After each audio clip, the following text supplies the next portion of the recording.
Hey guys, it's Kevin here checking in with you before we get to this special interview, which was recorded live from the WERC Conference this year. And I want to give a special shout out to our sponsor for this WERC series, Big Joe Forklifts. I wear their t-shirt, I use their LPT26, and I keep my mini Joey handy here on my desk to help me lift up any heavy notes, any post-it notes that I just can't handle myself. Now, for almost 75 years, Big Joe Forklifts, lithium-ion, walkie stackers, pallet trucks, and access vehicles have been the standard of quality in factories, warehouses, and DCs across North America. Engineered in Wisconsin, Big Joe is known for their rugged, easy-to-use designs that provide a low-cost alternative to traditional forklifts. And as I mentioned, I personally enjoy my LPT26 for moving pallets.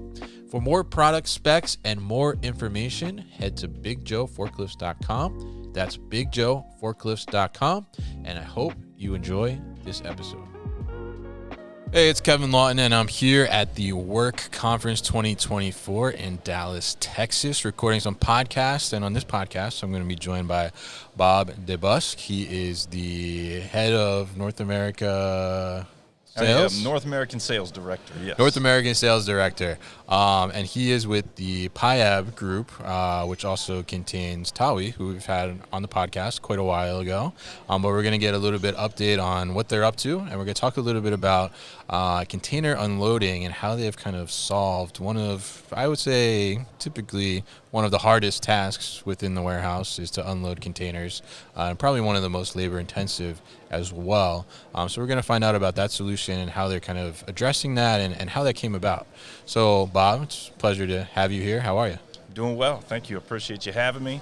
My first attendance to the WERC Conference, so it's nice to be here. Oh, okay. What do you think so far? So far, I'm impressed with it. I like kind of the way they've got some of these discussions set up in a roundtable situation. It's great feedback from individual to individual. Yeah, absolutely. So it's great to have you here. Great to talk to you and catch up to see, what's been going on with you guys. So now tell us a little bit about, I guess, PIAB Group, and then tell us a little bit about Tawi too, which is a part of PIAB Group now. So just tell us what you guys do and what's your kind of focus. Sure, yeah. So to clear up the how we are a part of the PIAB Group is, Tawi was bought up by them a few years ago. We were a great addition to their portfolio. They were already in vacuum conveying and vacuum automation, and so they add vacuum lifting to it. So we are their ergonomic handling division, or lifting automation division. So it's nice to be a part of that group and have that extra recognition and exposure there. And then as far as the container unloader and the logistics goes, I would say that we kind of started to get into logistics about 7 years ago, when we had, three very big companies approach us all at the same time that were looking for a mobile vacuum solution. And so we had to develop something for them. And, one was a sporting goods store, and one was a manufacturer of garage door lifts, and one's a general warehouse supply industry. So it was very broad in what we had to accomplish for them, and we ended up developing what is now what we call our mobile order picker, or our MOP, and that's the solution that came out with. So we pick it up with any forklift, and these particular distribution centers were driving around picking up their orders for their other locations that there were store locations that they were shipping to. So if they needed a few of this product, they would drive over with the vacuum lift and lift it onto a pallet, and then they'd go to the next location and pick the order and drop it off, and nobody ever had to lift a box. Yeah. So it was a good solution, and actually we're just coming out with a second version of it, our MOP 2.0, and we're excited about that. But really, most excited about the container unloader we just released out into the market last year. Yeah. Something we've been developing for a while. Let's clarify a little too, because we're talking about vacuum, we're talking about MOP, right? Yeah. So we're not talking about from a cleaning aspect, right? We're talking about vacuums that can lift heavy objects, right? Exactly. So I can see how that'd be a little unclear. So the mobile order picker, we call the MOP for short. Yeah. So, but yeah, that's a battery-powered vacuum lift. And tell us a little bit about kind of because these vacuums are, not your average household type of vacuum, right? I mean, they have some serious power. So talk to us a little bit about, why would someone choose to utilize a vacuum in their warehouse to lift things versus, just forks or just lifting it on its own? I mean, Right. I mean, what kind of power do you have behind these vacuums? So the power behind the vacuum, man, you kind of gave me a loaded question there. Let's see, the vacuum pump itself, it's an electric 3-phase, powered vacuum pump, and it can move some air. And with that vacuum pump, we're able to actually lift up to 600 pounds. Wow. And the vacuum does all the gripping and lifting. Yeah. So it's interesting to see sometimes, and I think at first when it's new to someone, they have a little bit difficult time trusting that it's going to hold. But we've been a company for 100 years, and we invented the vacuum lift over 40 years ago, and we trust it. It works, Yeah. so we've seen it.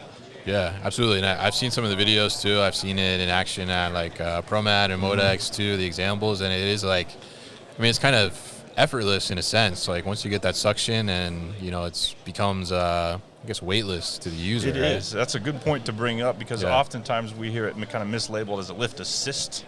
It does all of it for you. Yeah. So it's not really an assist. It just comes in and does 100% of the lifting, which is, it's really beneficial for those companies where they have their associates that are lifting repetitive boxes and bags and drums all day long. They use that lift, and now their operator doesn't necessarily have to do that lifting, and it's cuts down on the workday fatigue. Yeah. It allows for them to hire pretty much anyone they want to do the job. They don't necessarily have to go after the 20-year-old guys that are ready to lift 50-year-old boxes. So it really broadens that workforce that they can choose to hire from. And it's very beneficial.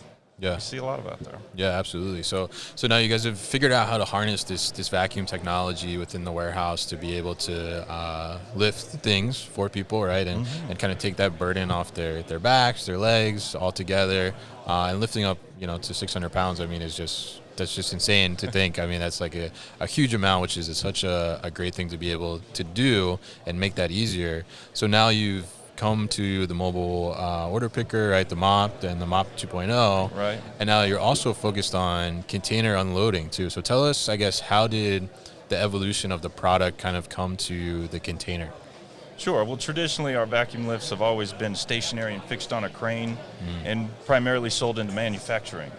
And then with the mobile solution, we were able to get into logistics. And having been in that industry a little bit longer, you start to notice some of these other pain points. And you get lots of requests for the same thing over and over. Yeah. We decided to develop a solution for it. And that's where the container unloader came, because we hear the same complaints from everybody. Oh, yeah. It's, we can't keep anybody in this position.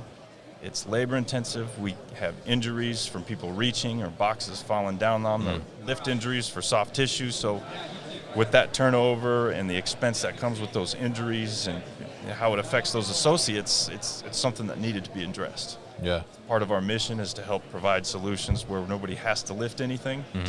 And we spent a few years doing this and partnered with some pretty big name companies out there to give us some feedback and give us some continuous development. And so after about 4 years of working on it and a few different versions and variations, we finally have our finished product. And we've been selling them for a little while now. We've got several customers out there, some wonderful case studies that show how we've been able to, well, for one instance, we had a distribution center that was bringing in microwaves. Okay. And microwaves can be pretty heavy. Yeah, yeah. And they they were all floor stacked in there, and they had 6 people that were unloading these trucks, and between them taking them out of the truck, palletizing them, and having a forklift driver, it took about 6 hours for them to do that. To do one truck. To do one truck. Wow. And then with our equipment, Yeah. they were able to do it with one person on the inside using the vacuum lift to set it on the conveyor. That's a part of that container unloader, and it conveys it out down a roller conveyor where somebody was using a vacuum lift to sort to the pallets out there. So we had one person on the inside, one person on the outside, and one person running the forklift, and they were able to do it in half the time with half the people. Wow. And with zero risk of injury. Yeah. Yeah. So it was a wonderful case study in that instance. Of course, not all of them are going to be like that, as much as I'd like for them to be able to paint that picture for you. Yeah. Yeah, I mean, I think that's that example is huge, because, I mean, it's talking 6 people, 6 hours, right? But if you look at that, really, I mean, it's like 36 man hours. I mean, it's almost a week of wages on one container, which is insane, right? And they were doing 3 of those a day. Yeah. 5 days a week. Yeah. Just on that one area for the microwaves. So that ROI calculation for them was very pretty. Yeah. And they've since purchased several more. So we're happy about that one. Yeah, absolutely. So tell us a little bit about like what the solution looks like, because I think we're seeing, I would say we're finally seeing where more and more people are looking at the container unloading and trying to come up with solutions for that. And obviously, you guys have one that's been proven, as you just said, and is out there in the market too as well. So tell us a little bit about how this solution looks, because you have the vacuum, and then what happens after the vacuum. Yeah, so it would be a little bit difficult picture to paint without having my my videos and pictures here. As a sales guy would typically have to present. So what we have is it's completely mobile. It does have a battery in it that allows for you to drive it from one dock door to the next. Okay. And on its own? On its own. Oh, okay. Completely independent. Yeah. And once you get it to that dock door, you will have to have access to power, so you can plug it in to power that vacuum pump and the conveyor that's attached to it. While it's plugged in and running, it's also charging that battery for you. Yeah. So when you plug it in, you have a platform on there that the operator stands on, and that platform will raise up and down to allow for them to reach all areas of that container, top to bottom, so they don't have to do that reaching or put themselves in a position that is not so ergonomically friendly, and they're going to be at risk for that lift injury.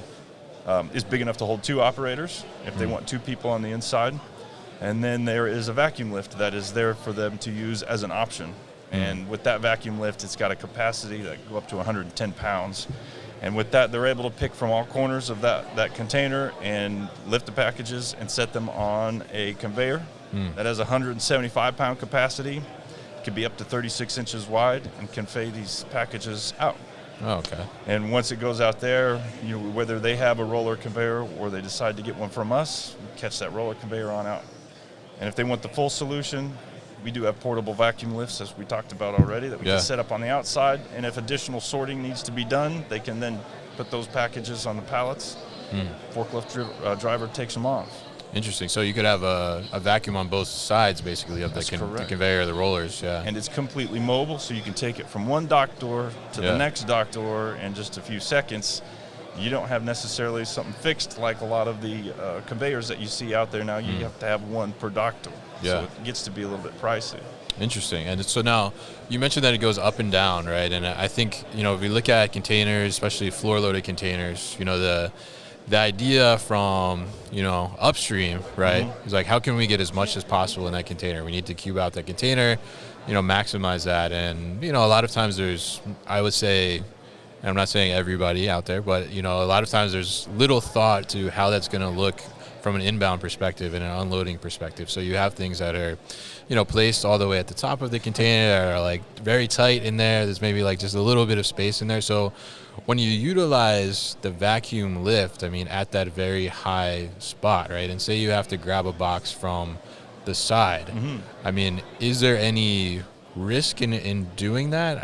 Or is that, is it going to handle it perfectly fine where it's going to like come off on the side and then it's still going to be attached? Sure. There's always risk with that, whether you're lifting it with a vacuum lift or you're lifting it by hand. It's always going to be a chance of something happening. But I would say that usually when we see with the vacuum lift is once it's got a grip on something, it's got a grip on it, and you have to manually pry it apart or break that seal. But there are situations where that box maybe changes shape or the tape seam pops open. There's things that could happen. But typically what we find is you grab it from that face and you pull it out and it holds it. It swings down, you set it on conveyor. It's not an issue. Interesting, yeah. Yeah, because I would think that, I guess what I'm getting at is like, do you have to manually unload that top layer first to get the machine in there, or can you start all the way at the top? Well, you don't, and I think one of the benefits that I completely skipped over about the solution is that the conveyor that we have in there, it does flex up and down. So you can raise it up or down so you can get those top packages or those bottom packages. Additionally, it extends in and out. So if you want, you can get that conveyor right up just an inch or two from that box. And because it has a tacky rubber surface, you could just use the vacuum lift to kind of get it started onto that conveyor, and the conveyor will pull the rest of the way out. Oh, okay. Yeah. So that's a nice added feature to it that allows for you to eliminate that risk of what you're concerned about. But I tell you, the first few times that I was grabbing that top layer, those spot boxes, and it was swinging out on me, even I had a little difficult time trusting it. I've been around selling them for years, but I never dropped one on my toes, so I'm good to go with it. Interesting. So, and now from that perspective too, because I know, you mentioned, you had vacuum lifts that are attached to like overhead kind of crane systems and things like that. What does if you look, whether it's the mop or this container unloading system, I mean, what does the infrastructure change look like in your facility? I mean, do you need to put in any type of infrastructure change, or is it plug and play basically? Yeah, so that's it just depends, right? That's Okay. the best way to answer that question. So the way we've done this for so many years, being we're not having the mobile solutions or the portable solutions, is we did have to have a fixed structure in place. And we manufacture all the cranes ourselves right out of our American office here in Chicago. So our sales reps will come out, and if there's something that does need a structure, like if we have to mount a jib crane or a bridge crane that's to the ceiling or on the floor, we'll spec that out. And we understand that real estate is a very precious commodity. Yeah. It doesn't matter really what industry you're in. It's tough to get that space, and you want to maximize all of that. So we've got several solutions that will have no footprint at all if we can suspend it from the ceiling. Or some of our jib cranes, it's just on a base plate that is 15 by 15, and we can stuff that off in a corner or behind a conveyor, really keep that space open for all the foot traffic and forklift traffic. But with the container unloader, it's mobile. Gotcha. With the mop, the mobile order pickers, those you typically charge in your pit station, or the mobile or the container unloader, because it charges whenever you're using it. You can park it anywhere you want. Interesting. Yeah. I think that flexibility is such a key in having a good solution to be able to move around, like you said, and not be necessarily, I guess, tied to one place or something like that, and have that kind of flexibility overall. So very interesting learning about these solutions from you. And I'm curious, I mean, I mentioned earlier, obviously there's companies now that are trying to address this container unloading solution. So, if people are looking out in the market, and like, Modex was recently happened, right? And obviously there was a bunch of different options out there for container unloading that are coming out there. And not saying that they're all necessarily proven yet, right? Right. But if somebody's looking at maybe like a fully automated solution versus like this vacuum solution, what should they take into consideration there, and why would maybe going the vacuum route be more beneficial? Sure. I mean, the fully automated solutions have come a long way. Yeah. They still have a little ways to go.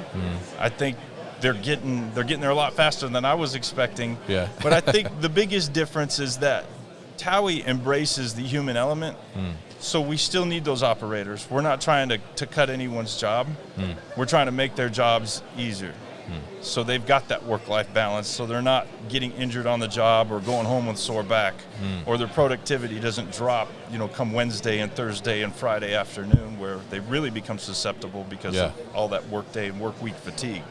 So I think that's the biggest difference, is that we embrace the human element, and automation is trying to get around it, and that's definitely the future.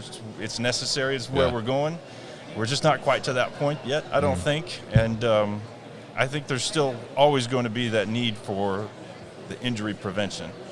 So we're 100%. Kind of we're bridging a gap, and we've got our own little niche product that fits in its own separate category from it. Yeah, absolutely. And I think it's fantastic stuff, and I think it's fantastic the way you've been able to find out how to leverage this vacuum power, I guess you could say, like in multiple different ways and use cases, and really be beneficial to the end user at the end of the day, and save them on that overall fatigue, and just those injuries that kind of just slowly creep up on you over time, that repetitive lifting. I think that's a beautiful thing to see. I mean, I think it's amazing to have a product that can address that and really have an impact from that standpoint, because the well-being of the worker is so important overall in the warehouse. It is.